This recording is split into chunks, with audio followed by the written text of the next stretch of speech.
From Providence, Rhode Island, welcome to the MCU Diaries, a podcast dedicated to the storycraft and meaning behind Marvel. No homework, no timelines, just story. Now, let's break down Earth's mightiest heroes.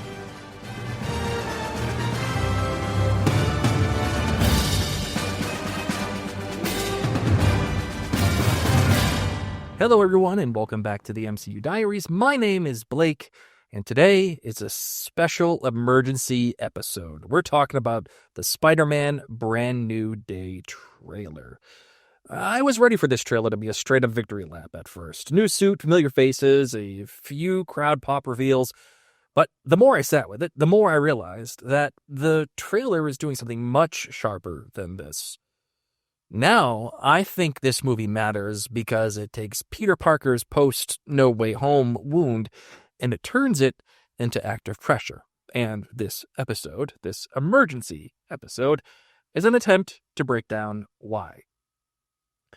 Of course, if you want the written version of this essay, it's on maryandblake.com. If you want the visual cut with receipts on the screen, that's on YouTube. And if you want the deeper lab notes, the ones that we always create, tools that you can steal and use on practically anything or any kind of property that you like, whether it's books or movies or film or television, you can find those live on jointhenerdclan.com.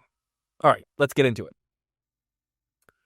My first thought is that this trailer works because it turns Peter Parker's erased identity into a physical problem, as we already mentioned. And to prove that, I think the trailer is using three clean tools.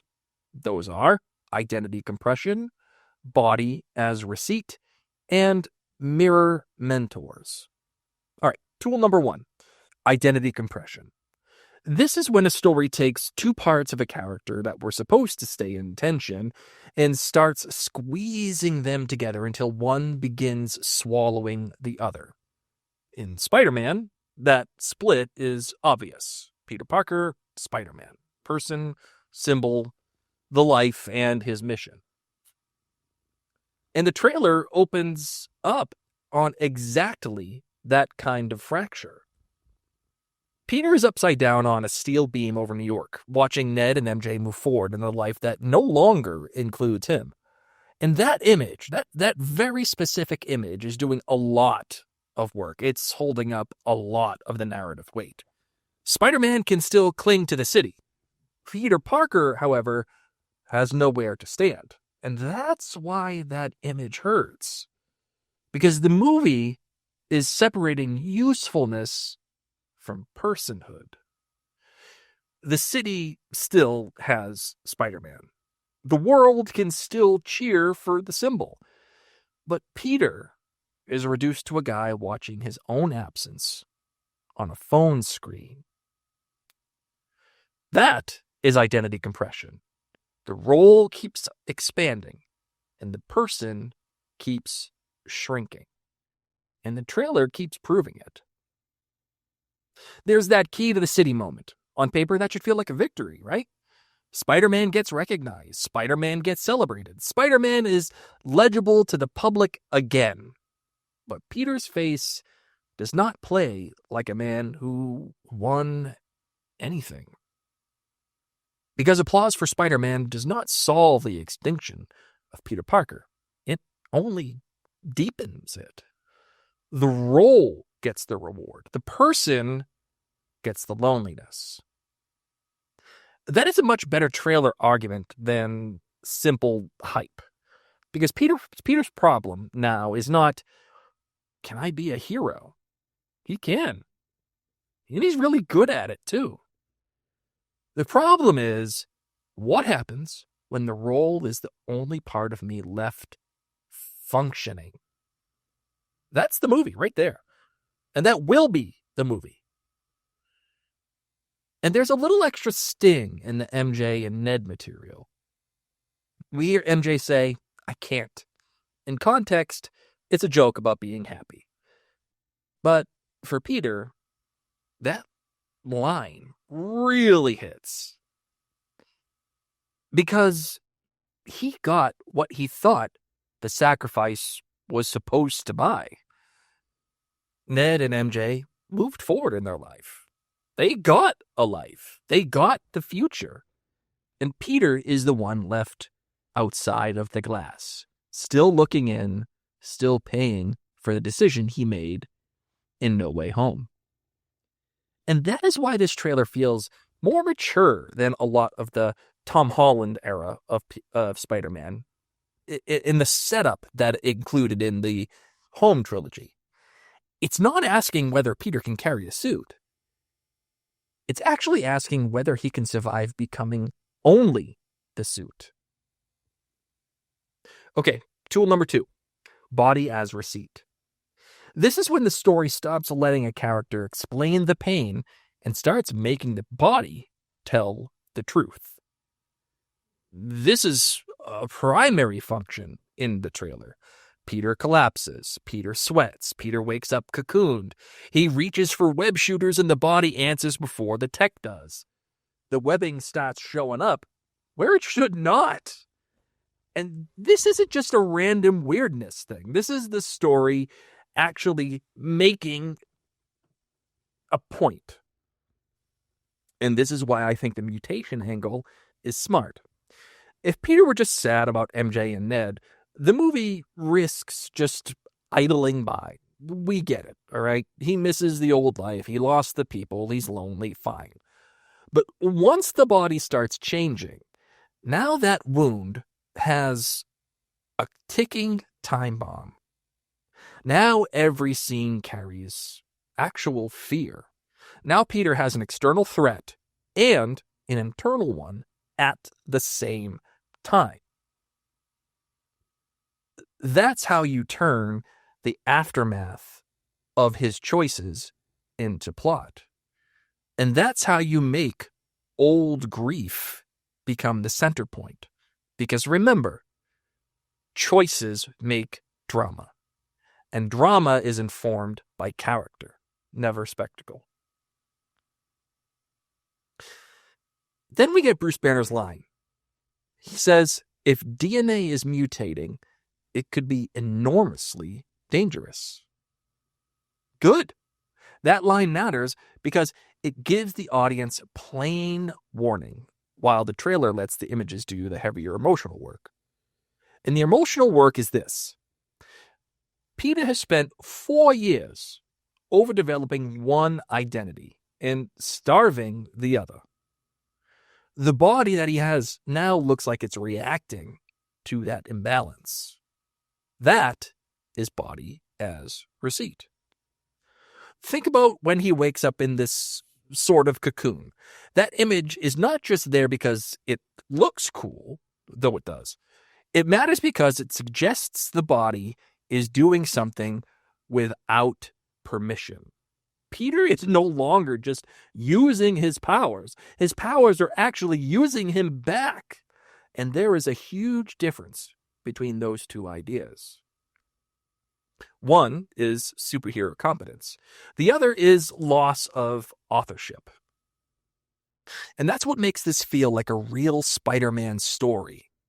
Because Spider-Man works his best when the gift that he has sometimes gets him into trouble.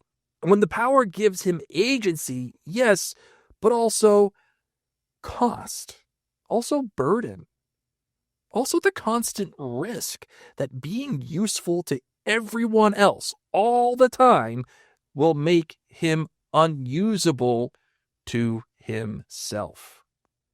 And that's the shape I start to see here. The role is writing itself into the organism. There's another thing I love about this too, in that this mutation plot solves a franchise problem overall.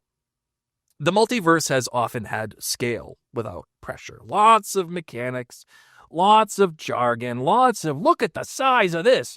But size is not the same thing as consequence. Here, the consequence is personal enough to feel and visual enough to track. Peter's body becomes the battleground. And that is the kind of storytelling Marvel needs more of. Okay, tool number 3, mirror mentors. This is why the Punisher and Bruce Banner belong in this movie. yes, they're recognizable, and yes, the trailer certainly, and by extension, the movie, it wants the applause of, hey, those are the guys that I remember. I see that thing. I love that thing. But they are there, really, craft-wise, because they sharpen Peter's choice. A mirror mentor is a character who shows the hero a possible future. Sometimes that future is inspiring. Sometimes it's cautionary. The best version, though, is when the hero gets two mirrors pulling in opposite directions and has to build a third answer. And that looks like the play here at the same time, because Frank Castle, the Punisher, is what happens when grief hardens into vocation. Bruce Banner is what happens when the monster gets contained, studied, and then eventually managed. And Peter is stuck between them. And that is perfect. Because Peter's problem in this movie seems to be, as we've already established, balance. How do you live with the thing that makes you powerful without letting it become the only thing you are? On his side, Frank has one answer. And on the other side is Bruce, with another answer. And neither one is fully right, nor is it wrong. Neither is fully healthy, nor is it fully damaging.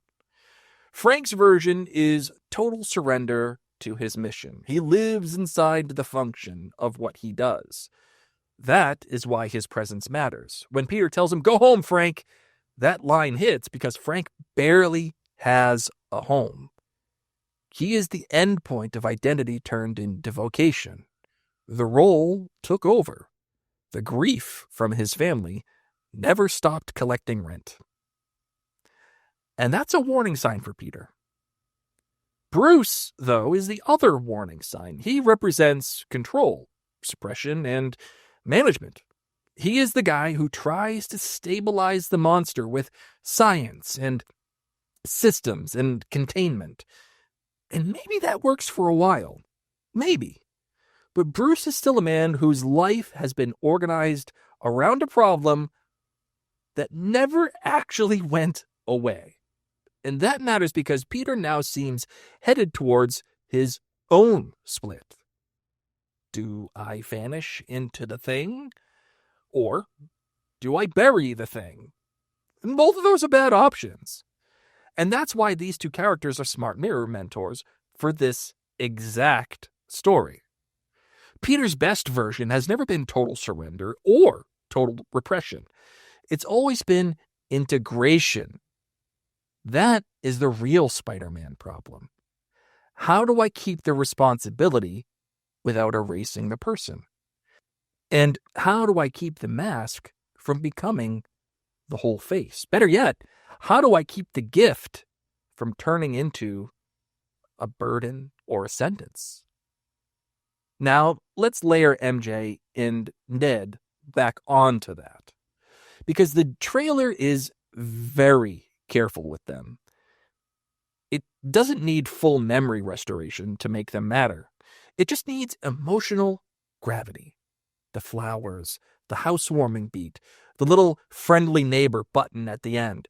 All of that keeps Peter's missing life active in the story without flattening it into reunion bait. That is good craft. The absence is still doing work, and that old wound still shapes Peter's choice.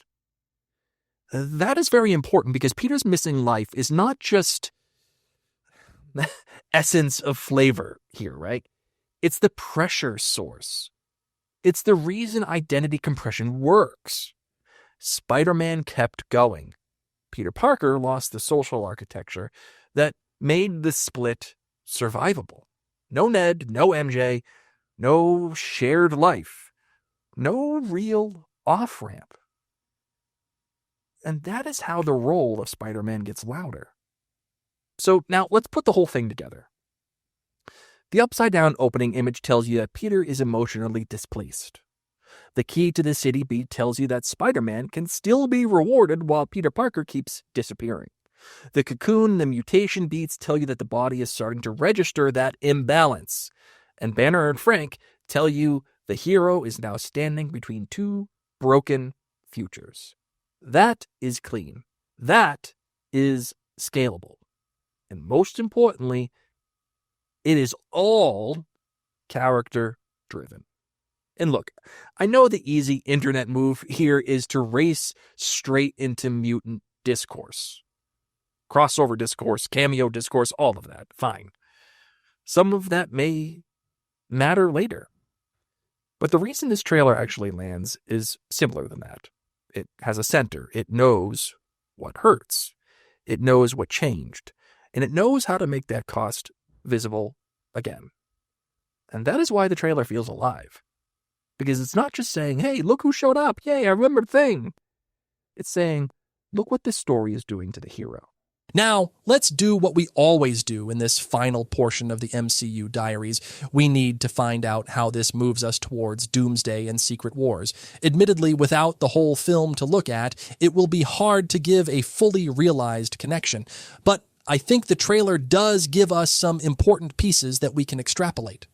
The trailer teaches the audience that pressure changes identity, that consequence can collect late, and that the body can become the place where unresolved story debt shows up.